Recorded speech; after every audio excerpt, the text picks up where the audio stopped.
திரு விஜயகாந்த் அவர்கள் 1979 இனிக்கும் இளமை என்ற திரைப்படத்தின் மூலம் திரைக்கு வந்தாலும் தூரத்து இடிமுழக்கம்தான் அவருக்கு தொடக்க புள்ளியாய் அமைந்தது.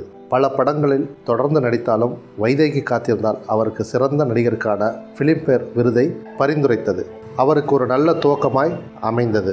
நானே ராஜா நானே மந்திரி என்ற திரைப்படம் அவரை ஒரு படிப்பறிவில்லாத வெகுளியான இன்னோசன்ட் கேரக்டராக காட்டியது. அதன் பிறகு அம்மன் கோயில் கிழக்காலை படம் அவருக்கு சிறந்த படமாய் அமைந்தது. இந்த திரைப்படம் மூலம் அவருக்கு பிலிம்பேர் அவார்டு கிடைத்தது. சினிமா எக்ஸ்பிரஸ் என்ற அவார்டையும் அந்த படம் பெற்றுத்தந்தது. திரைப்பட கல்லூரி மாணவர்களுடன் கைகோர்த்த விஜயகாந்த் ஊமை வெளிகள் மூலம் புதிய பரிணாமம் அடைந்தார். 1987 கூலிக்காரன் திரைப்படம் மூலம் புரட்சி கலைஞர் என்ற பட்டப்பெயருடன் வலம் வர தொடங்கினார். அதன் பிறகு பூந்தோட்ட காவல்காரன் என்ற திரைப்படத்திற்கு சினிமா எக்ஸ்பிரஸ் விருதை பெற்றார். ஆபாவாணனின் செந்தூரப்பூவே படத்திற்கு தமிழக அரசு விருதை அவர் பெற்றார். அதன் பிறகு புலன் விசாரணை என்ற படம் அவரை சிறந்த சிஐடி கதாபாத்திரமாகவே மாற்றி காட்டியது. பெரும்பாலான படங்களில் காவல்துறை கதாபாத்திரங்களை ஏற்றாலும் சத்திரியன் திரைப்படம் தான் அவரை மிளிரச் செய்தது. அவரது 100வது படமான கேப்டன் பிரபாகரன் பெரும் வெற்றி பெற்ற திரைப்படம். இத்திரைப்படத்தின் மூலம் புரட்சி கலைஞர் என்ற பட்டத்தை துறந்து கேப்டன் விஜயகாந்த் என்ற பெயர் உருமாற்றம் பெற்றார். இன்றளவும் இந்த பட்ட பெயருடன் தான்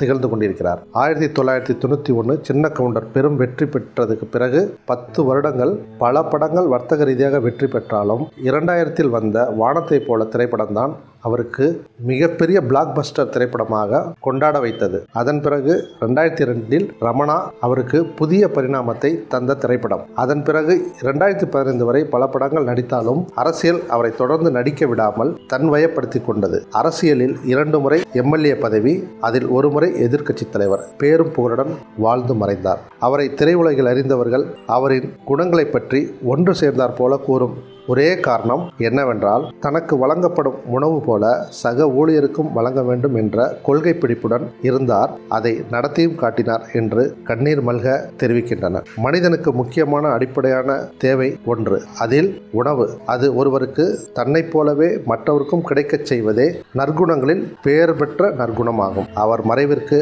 ஆழ்ந்த இரங்கல்களை தெரிவித்துக் கொள்கிறோம்.